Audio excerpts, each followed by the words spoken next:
Alô, alô, senhoras e senhores, sejam muito bem-vindos e bem-vindas.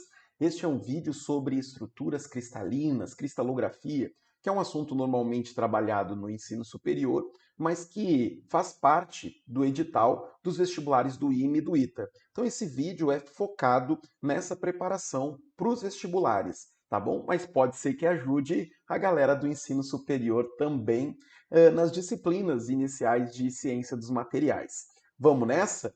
Queridos, o objetivo aqui então é conversar um pouquinho com vocês sobre a cristalografia, a gente pegar os principais pontos, principais tópicos e principalmente fazer a construção das principais células unitárias. Então vamos um passinho de cada vez. Queridos, eu já deixei aqui uma estrutura pronta para a gente falar sobre os sólidos de maneira geral. Né? Os sólidos, o estado sólido da matéria, ele pode, na verdade, ser subdividido em dois grupos. O grupo dos sólidos amorfos ou amorfos e o grupo dos sólidos cristalinos, que vai ser o nosso foco aqui. O grupo dos sólidos amorfos é um grupo que, se você analisar em nível microscópico, você não vai perceber uma ordem tão clara de como as estruturas, os cátions e ânions, ou então as moléculas estão organizadas nesse estado sólido. Você não vê padrão, você não vê uma ordem, você não vê uma repetição deste padrão, certo? Então você não consegue estudar de maneira mais matemática esse tipo de sólidos. Os sólidos amorfos têm como representantes aí o vidro, certo? Vidro é uma possibilidade de sólido amorfo, vamos anotar aqui. A madeira, né? Se for fazer um zoom lá na estrutura da madeira, você vai perceber que não existe uma ordem, um padrão de repetição das moléculas que compõem essa estrutura da madeira. A borracha também é um grande representante desse tipo de sólidos. Mas a gente não vai se preocupar muito com eles, a gente vai se preocupar com os sólidos cristalinos, os sólidos que formam cristais de fato. E esses sólidos cristalinos, eles podem ser de vários tipos, como você já pode perceber ali. Existem os sólidos cristalinos metálicos, os iônicos, os moleculares e os covalentes. Vou te dar um exemplo de cada um deles para a gente começar a criar a ideia. Aqui nos sólidos cristalinos, queridos, existe ordem, existe padrão. Quando você olha para a estrutura desse sólido em nível microscópico, consegue enxergar, na verdade, em nível ultramicroscópico, se você conseguisse enxergar as moléculas, você veria as moléculas, ou os cátions, ou os ânions, dependendo de como é o sólido, numa ordem bem determinada, certo? É como se fosse uma tropa em forma, sabe?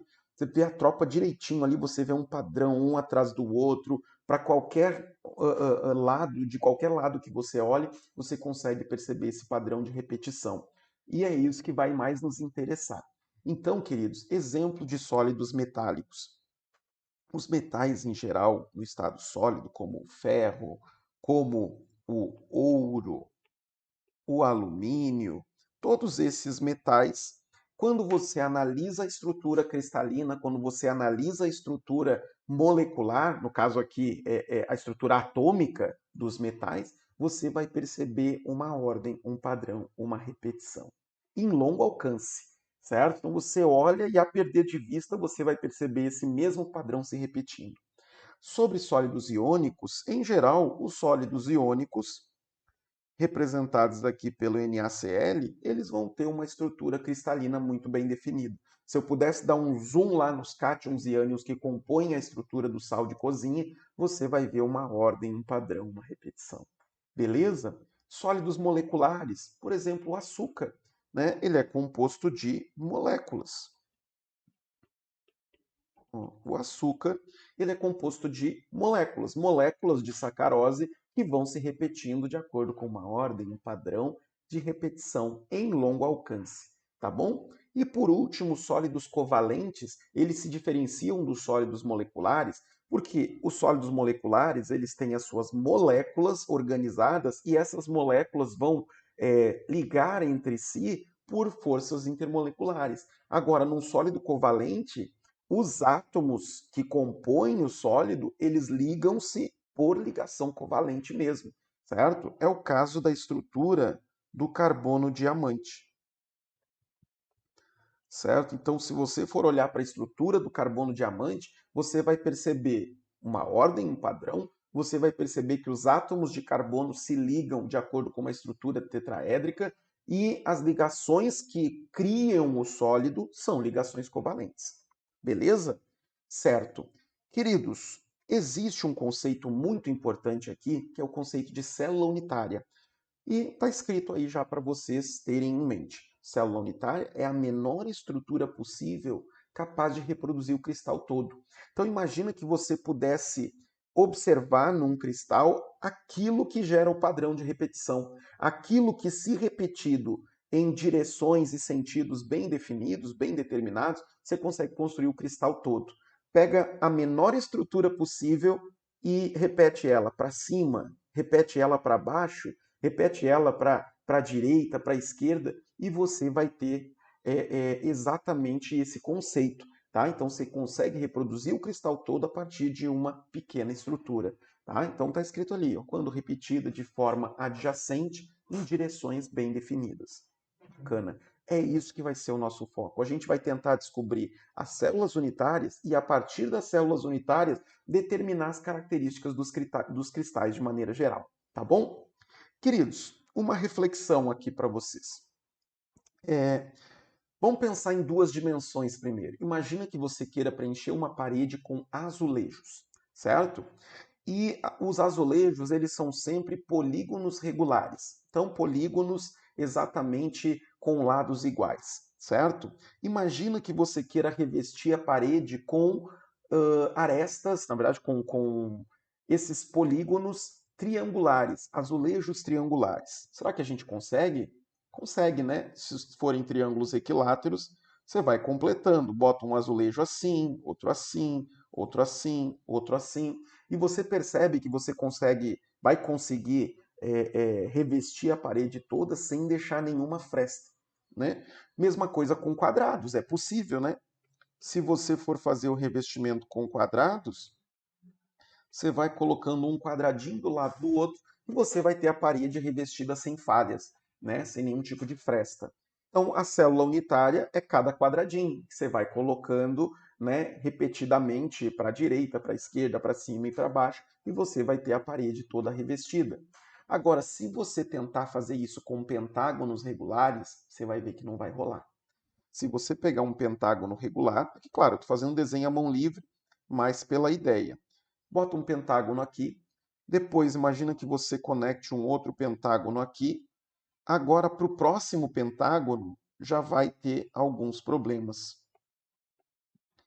Aqui vai ter, por exemplo, um espaço em branco que não vai poder ser preenchido por outro pentágono. Não cabe, não encaixa, certo? Então, por conta dos ângulos do pentágono, a gente não consegue revestir uma parede com azulejos pentagonais, sendo pentágonos regulares. É uma proibição da própria natureza, entende?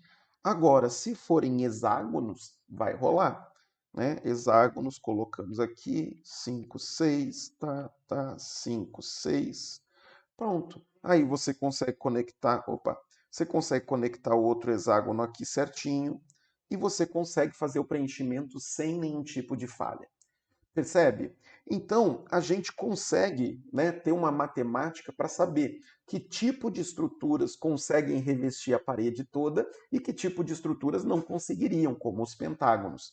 E aí, um grande cientista chamado Auguste Bravais, que se escreve Bravais, né? Ele é francês. O Auguste Bravais começou a pensar isso em 3 dimensões. Poxa, será que eu posso ter qualquer tipo de estrutura tridimensional que, quando repetida em direções bem definidas, conseguem formar um cristal sem deixar falhas? E aí ele começou a fazer as contas, começou a imaginar, começou a concluir que, na verdade, existe sim um número limitado de possibilidades de células unitárias, que conseguem, de maneira adjacente, serem repetidas sem deixar falhas. E essas estruturas, essas poucas estruturas que têm essa característica, elas passaram a ser conhecidas como as redes de Bravais.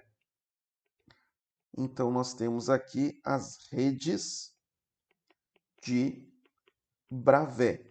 E como eu disse para você, se escreve Bravais, né? As redes de Bravais são 14 estruturas cristalinas, certo? As redes de Bravais são 14 estruturas cristalinas possíveis. 14 tipos de células unitárias. Sacou? 14. Só tem 14 possibilidades. Não existe nenhuma outra possibilidade além dessas 14 que conseguem reproduzir um cristal de maneira adjacente sem deixar falhas. Legal? Só que dessas 14 estruturas, pessoal, a gente vai estudar 4, certo? 4, só 4, porque são as mais relevantes, as mais importantes para a gente. Existem as 14 na natureza. Eu vou te dar exemplos. Ó, vê se soa aí algo que você já viu ao longo da tua preparação. Por exemplo, rômbico. Existe uma estrutura cristalina, um tipo de célula unitária que tem uma geometria rômbica, por conta de uma figura matemática chamada romboedro. Aí você lembra, nossa, existe um alótropo do enxofre que é o enxofre rômbico. É isso mesmo. É por isso que ele é chamado enxofre rômbico, porque ele tem a sua célula unitária na forma de um romboedro, certo? Existe a estrutura monoclínica, legal? E aí existe o enxofre monoclínico, lembra? É o outro alótropo do enxofre. Então, é uma das possíveis estruturas cristalinas. Então, tem várias, certo? Estrutura triclínica, a estrutura cúbica, estrutura hexagonal, estrutura rômbica, estrutura monoclínica, tem várias. 14, são 14. Você não precisa se preocupar com isso no âmbito dos vestibulares do IME e do ITA. Beleza? Então vamos começar, queridos. Vamos começar a estudar as células unitárias, porque estudando as células unitárias, a gente consegue saber coisas sobre quem se organiza dessa forma, tá bom? Então, a célula unitária, entenda que estudar a célula unitária é o mesmo que estudar o cristal todo. A célula unitária ela vai guardar exatamente a estrutura do cristal, né? Como você pode ver na definição aí, menor estrutura possível capaz de reproduzir o cristal. Estuda a célula, está estudando o cristal como um todo. Beleza? Vamos começar pela estrutura mais simples de toda, que é a estrutura cúbica simples, meus queridos. Olha aí, já deixei a estrutura prontinha, o esqueleto dela prontinho. Uma estrutura cúbica simples, ela se organiza toda baseada em um cubo, certo? Em um cubo, eu já coloquei ali para vocês um cubo de aresta A. Bacana? Eu fiz aqui uma brincadeirinha com jujubas. Deixa eu mudar a câmera aqui. Uma brincadeirinha com jujubas, né? A famosa bala de goma. Olha aqui, eu fiz aqui, claro, meia boca, com palito e com jujubinhas, uma estrutura cúbica simples. Como é que funciona essa estrutura cúbica simples? Imagina que cada jujuba representa o centro de um átomo. E aqui a gente vai, de maneira muito simplificada, dizer que cada átomo tem uma esfera de raio R. E todos esses átomos aqui são iguais, certo? Guardou essa ideia? Os átomos são esferas de raio R. E a gente está só representando aqui, como as jujubinhas, né, como as balas de goma, o centro dos átomos. E os centros dos átomos eles acabam formando aqui uma estrutura de um cubo de aresta A. Então, esse tamanho, essa distância aqui, é uma distância que a gente vai chamar de aresta A. Suave? Beleza? Então, imagina os átomos organizados desse jeitinho. É isso que a gente vai estudar. Ou, mudando a câmera aqui. Beleza? Então foi isso que eu procurei desenhar aqui, certo? Você tem aí cada vértice, né? Na verdade, cada vértice deste cubo, né, que eu estou representando ali com bolinhas verdes, vai representar o centro de um átomo.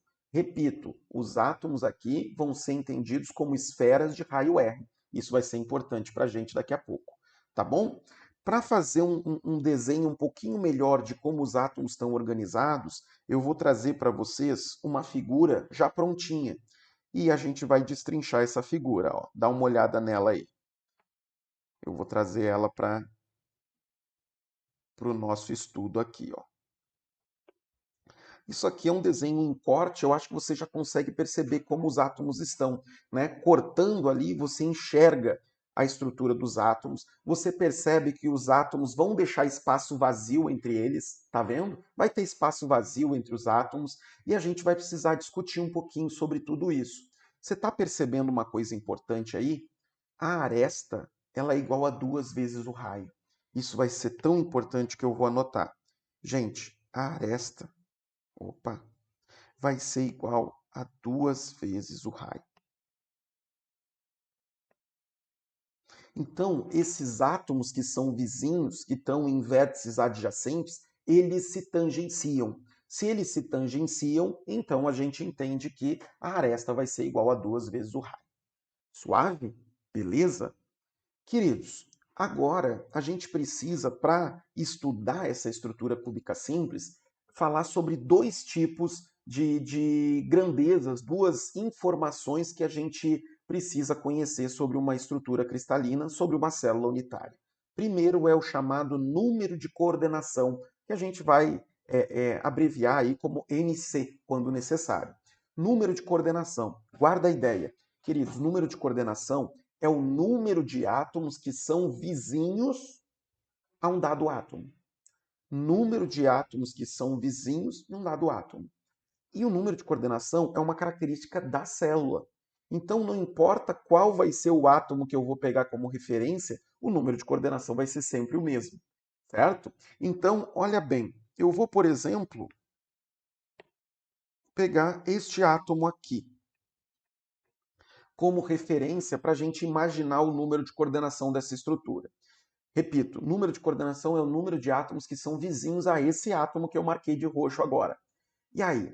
É importante você lembrar que a gente está aqui numa estrutura tridimensional, que existem outras células unitárias que estão vizinhas a essa. A gente desenhou uma, mas são muitas células unitárias que estão para cima, para baixo, para trás, para frente, para a esquerda e para a direita. Isso vai ser importante. Então raciocinem comigo. Quantos vizinhos este átomo tem? Bom, na figura eu já consigo ver 3. Vê se você concorda. Olha só, vou botar uma outra cor aqui. Vou botar esse azul aqui. Ó, ser vizinho significa tangenciar. Então, este átomo aqui é vizinho do átomo ali da parte superior esquerda. Este átomo é vizinho deste outro que está aqui abaixo. Olha para o desenho aqui do lado para você perceber, certo? Este átomo é vizinho daquele átomo que está lá atrás. Ele não é vizinho dos outros. Os outros não estão tangenciando ele. Percebe? Agora, se ele é vizinho desses 3, ele é vizinho também de outros 3 que não estão aparecendo no nosso desenho. Vê se você consegue imaginar. Cara, se existe um átomo à esquerda, vai existir uma célula unitária vizinha aqui com um átomo à direita. Vê se você consegue imaginar, certo? Vai ter um átomo aqui, ó, vizinho da célula unitária vizinha. Conseguiu imaginar? Assim como existe um átomo que está vizinho atrás desse nosso átomo de referência, existe uma célula unitária na frente que tem um outro átomo vizinho. Vamos ver se você consegue ter essa visão espacial. Ó. Imagina você vindo aqui para frente e você tendo um outro átomo vizinho aqui na frente. Consegue imaginar? E assim como existe o vizinho de baixo, vai existir um átomo que está numa célula unitária vizinha aqui para cima. Vê se você conseguiu pegar a ideia. Então, o número de coordenação da estrutura cúbica simples é igual a 6. Cada átomo tem 6 vizinhos na sua volta, certo? Um para cima, um para baixo, um para frente, um para trás, um para a esquerda e um para a direita. Pegou a ideia? Então, o número de coordenação é igual a 6. Beleza? Ah, Thiago, mas por que isso é importante? Isso é importante para a gente ter uma noção da estrutura, vê-la em 3 dimensões, conseguir trabalhar ela espacialmente. Legal? Agora vem um outro conceito muito importante, que é o conceito de fator de empacotamento. Fator de empacotamento ele é definido da seguinte forma, queridos. O fator de empacotamento ele é igual a volume efetivamente ocupado por átomos dividido pelo volume da célula. Como vocês podem perceber ali pelo desenho, a célula unitária tem espaço vazio. Eu quero saber de todo o volume da célula, quantos por cento ou que parte é ocupada só por átomos. Esquece o espaço vazio, sacou? Então a gente vai precisar dar uma trabalhada aqui. A gente vai precisar fazer a conta do fator de empacotamento dessa estrutura cúbica simples. Vamos junto? Queridos, seguindo aqui, o fator de empacotamento é volume efetivamente ocupado por átomos dividido pelo volume da célula. Então, o nosso primeiro trabalho, a nossa primeira missão, vai ser determinar quantos átomos realmente tem dentro de uma célula cúbica simples. Vamos pensar? Queridos, esse mesmo átomo que eu pintei de roxo ali na parte da estrutura cristalina ali, da célula unitária. Esse átomo que eu pintei de roxo. Quanto do volume dele está efetivamente para dentro da nossa célula unitária? Antes disso, deixa eu te fazer uma outra pergunta.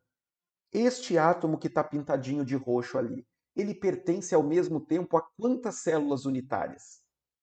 Vê se você consegue imaginar. É um exercício que a gente precisa de visão espacial, confere? Olha só, então este átomo aqui, ele pertence ao mesmo tempo a 8 células unitárias. Imagina, essa que a gente desenhou, uma que está à direita dessa que a gente desenhou, duas que estão à frente dessa célula que a gente desenhou, vai tentando imaginar, duas que estão à frente dessa célula que a gente desenhou, e mais 4 que estão acima dessas 4 que a gente desenhou. Que loucura! Mas é isso, queridos, certo? Então você tem células unitárias em volta dessa que a gente desenhou. E esse átomo aqui pertence ao mesmo tempo a 8 delas. Se ele pertence a 8 células e existe aqui uma simetria, existe aqui uma ordem, um padrão, então eu vou entender que o volume com que esse átomo contribui para cada uma das 8 células de que ele participa é 1/8 do volume do átomo.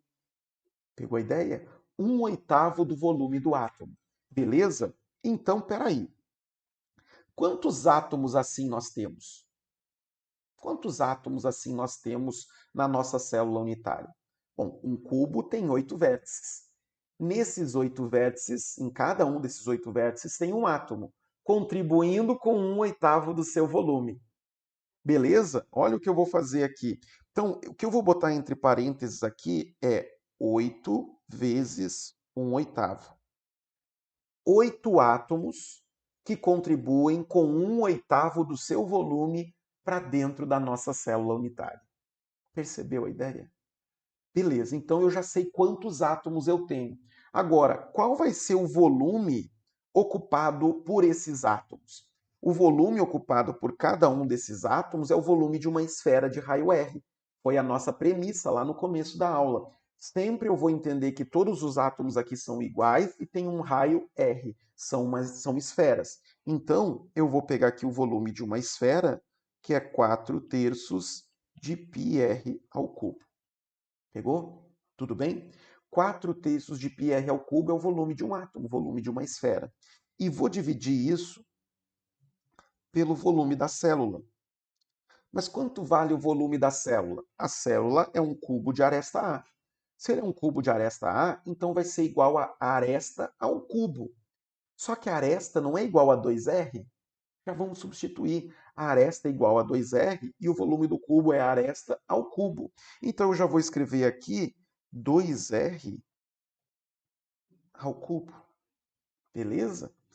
Então aqui, queridos, 8 vezes 1/8, esse trecho aqui, significa que eu tenho um volume equivalente a quantos átomos por célula unitária? 1.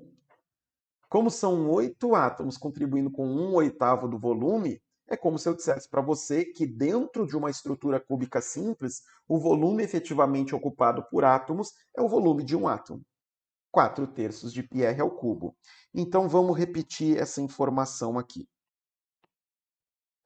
Queridos, eu estou indo bem devagar, bem tranquilo, para você entender a matemática do negócio, certo?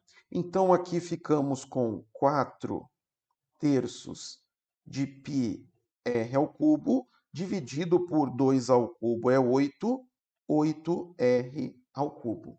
Aqui a gente vai cortar o r ao cubo, olha lá, chance, chance. 4 com 8 cortou, chance, chance, sobrou um 2 aqui embaixo, né? Juntando as informações, a gente fica aqui com um fator de empacotamento que vai ser igual a π sextos.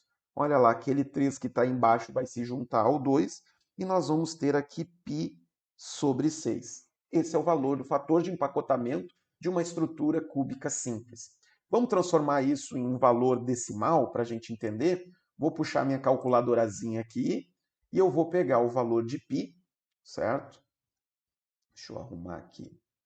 Pegar o valor de π, 3,14, e dividir por 6. Isso vai dar aproximadamente 0,52. 0,52. Que eu posso representar também na forma de percentual. Então, isso aqui pode ser 52%. Beleza? O que isso significa, queridos? Isso significa que 52% do volume da célula unitária está efetivamente ocupado por átomos. É isso. Então perceba que tem muito espaço vazio. Muito espaço vazio. Legal? Então, essa forma não é uma das preferidas da natureza. Ela está desperdiçando muito espaço.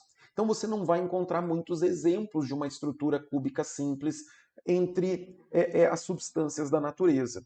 Eu vou te dar alguns exemplos. Quem organiza-se numa estrutura cúbica simples? O polônio.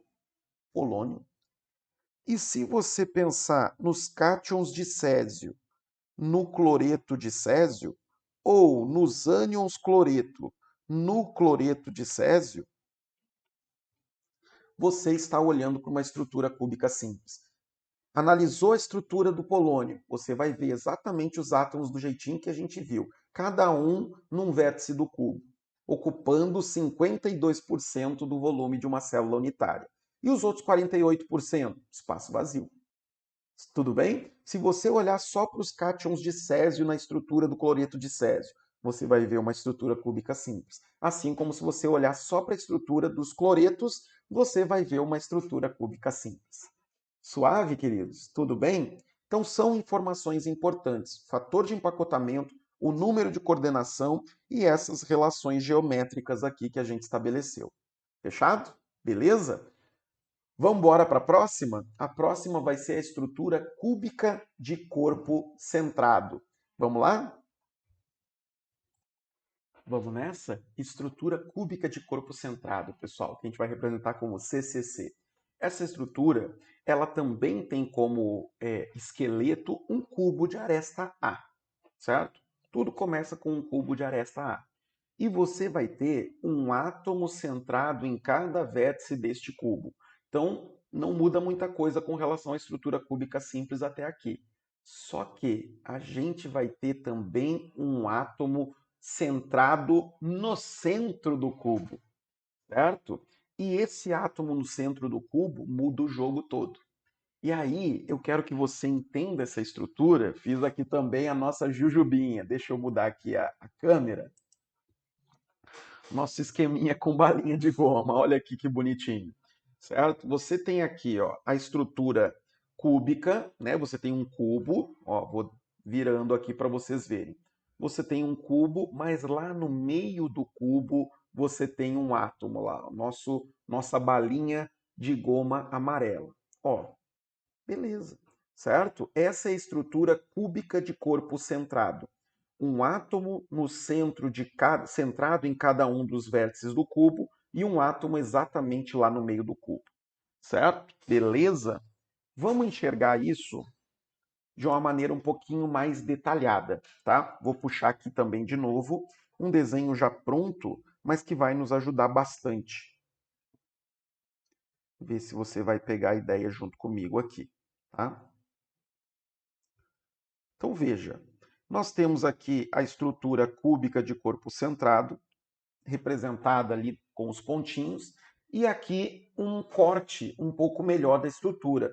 Você consegue ver, vou dar um zoom aqui para você enxergar melhor, você consegue ver o átomo que está lá no centro do cubo, não é à toa que o nome é cúbica de corpo centrado, e você vê os átomos que estão nos vértices. O que você já começa a perceber? Que os átomos que estão em vértices adjacentes não mais se tangenciam. Dá uma olhada, ó, este átomo aqui que eu estou pintando de azulzinho, com este átomo aqui que eu também pintei de azulzinho, você não vê mais eles se encostando. Como existe o átomo no centro do cubo, agora os átomos dos vértices se afastaram um pouco mais. Sacou? Pegou a ideia? Então, ó, estou tirando aqui o desenho e eu quero que você comece a enxergar algumas coisas comigo. Primeiro, um grande ponto que a gente deve perceber aqui é uma aresta do cubo. Eu vou desenhar de laranja uma aresta do cubo para você ver. Ó, é uma aresta que vai de uma ponta a outra do cubo. Voltando aqui para o nosso esqueminha, ó, vou voltar para a câmera aqui. Uma aresta do cubo são exatamente esses palitos que estão aqui, certo? Esses palitos que estão aqui, ó. Vou botar uma caneta aqui, ó. Olha aqui de cima, certo? Isso é uma aresta do cubo que vai de um vértice a um vértice totalmente oposto a ele aqui do outro lado. Perceba, desse vértice para esse vértice, tá bom? Estou indo bem devagar, pessoal, porque às vezes tem uma galera que tem uma dificuldade com a visão espacial da coisa, então por isso que eu tentei fazer aqui as balinhas de goma e tudo mais, tá? Então, queridos, eu estou falando exatamente de uma aresta do cubo que no desenho aqui pode ser representada dessa forma. Ó, é a mesma ideia, certo? Uma aresta do cubo, está indo de uma ponta até a outra do cubo. Do ponto de vista da matemática, queridos, a gente consegue calcular essa aresta do cubo e a diagonal do cubo, perdão, é uma diagonal do cubo, né? Então, estava falando errado, né? Você tem aqui uma diagonal do cubo, perdão, tá? A diagonal do cubo que vai de uma ponta até a outra do cubo. A aresta é a aresta A. E aqui a gente tem também do ponto A até o ponto G do nosso desenho da direita, a diagonal do cubo. A diagonal do cubo, queridos, ela vai ser calculada matematicamente como a aresta raiz de 3.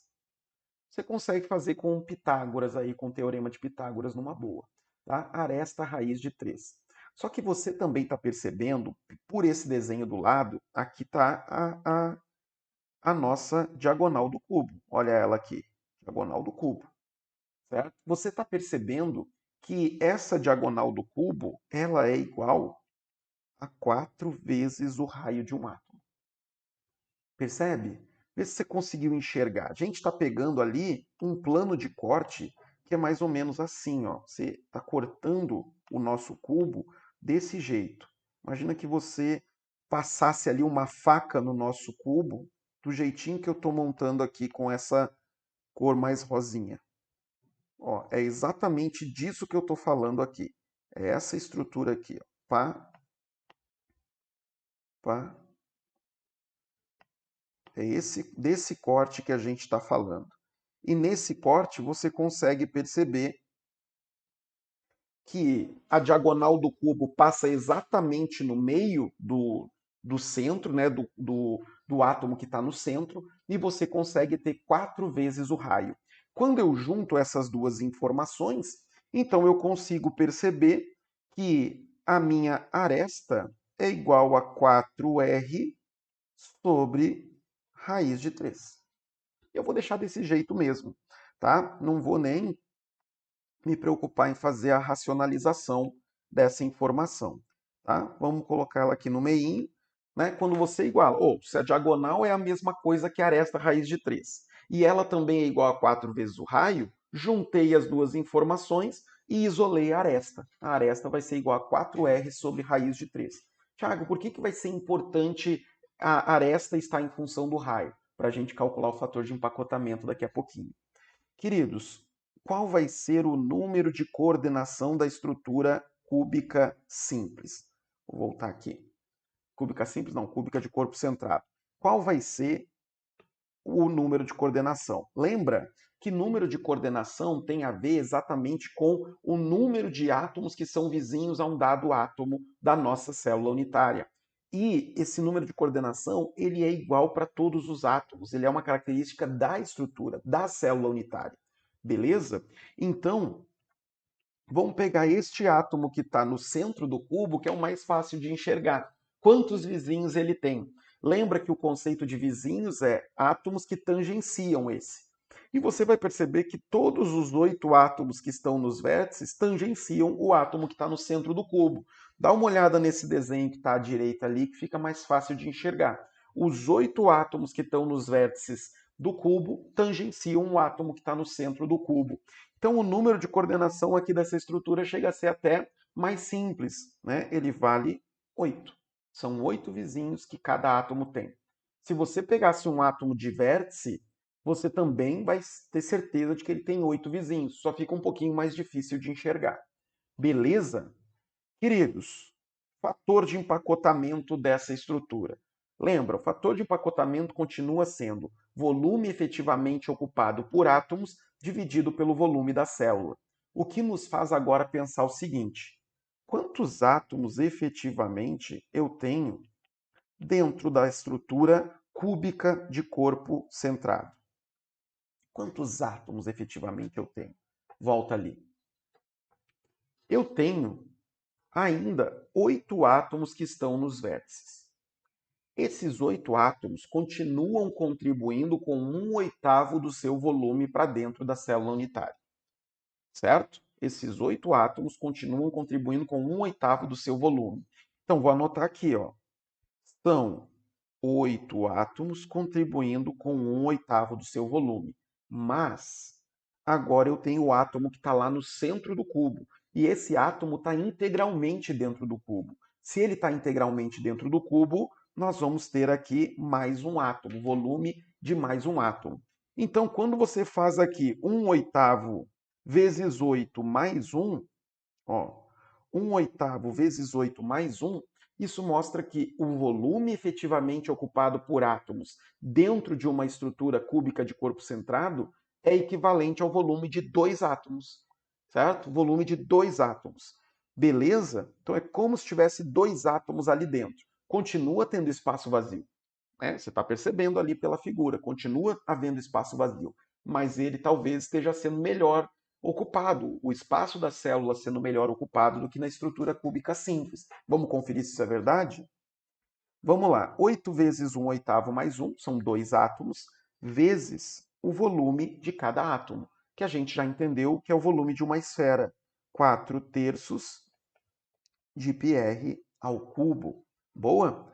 Tudo isso dividido pelo volume da célula unitária, que continua sendo o volume de um cubo de aresta A. Se é o volume de um cubo de aresta A, então nós teremos aresta ao cubo. Só que a aresta vale 4r sobre raiz de 3. Já ficou uma conta mais chatinha, mas também não é nada de outro planeta. Ó.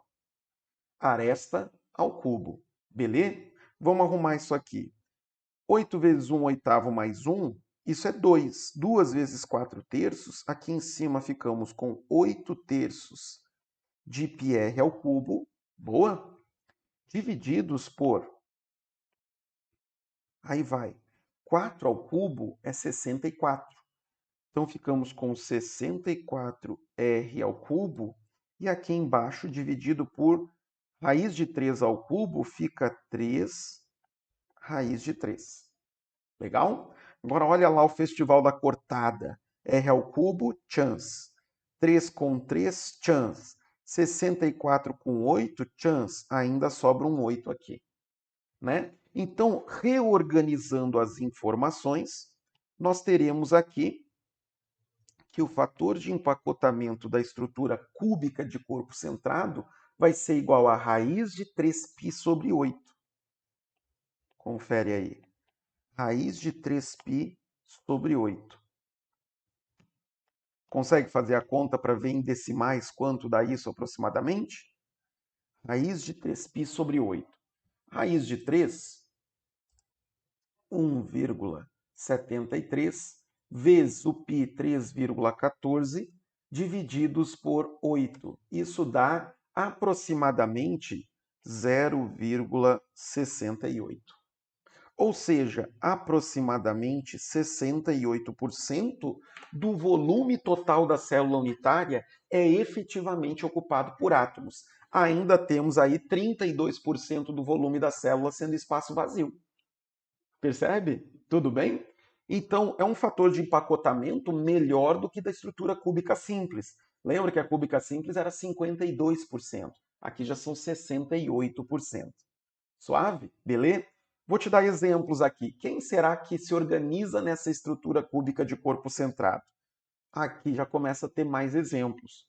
O sódio, o potássio, o cromo, o vanádio, tungstênio e o ferro, que a gente vai chamar de ferro alfa. Fica aí que no próximo bloco a gente vai conversar um pouquinho sobre o que é esse ferro alfa. Por que eu coloquei ali ferro alfa? Tá bom? Então, queridos, aqui nesse bloco nós vimos duas estruturas cristalinas. Estrutura cúbica simples e estrutura cúbica de corpo centrado. Entendemos o que é número de coordenação, calculamos fator de empacotamento e no próximo bloco, procura ele, clica aí já para que você vá para a próxima aula em que a gente vai falar sobre as outras duas estruturas cristalinas que a gente se propôs. Estrutura cúbica de face centrada e estrutura hexagonal compacta. E ainda vai discutir um pouquinho sobre difração de raio-x. Tá bom? Te aguardo aí na próxima aula, meus queridos. Muito obrigado por assistirem. E, pô, se gostaram desse vídeo, mandem para os amigos, certo? Aproveita e se inscreve no canal para a gente sempre manter o contato aí, vocês verem vídeos em que a gente conversa sobre a química, resolve questões, faz resumos, tá bom? Então, não deixa de se inscrever, não deixa de deixar o seu like aí no nosso canal para continuar incentivando que a gente continue fazendo esses vídeos. Beijos e abraços, valeu, falou, queridos!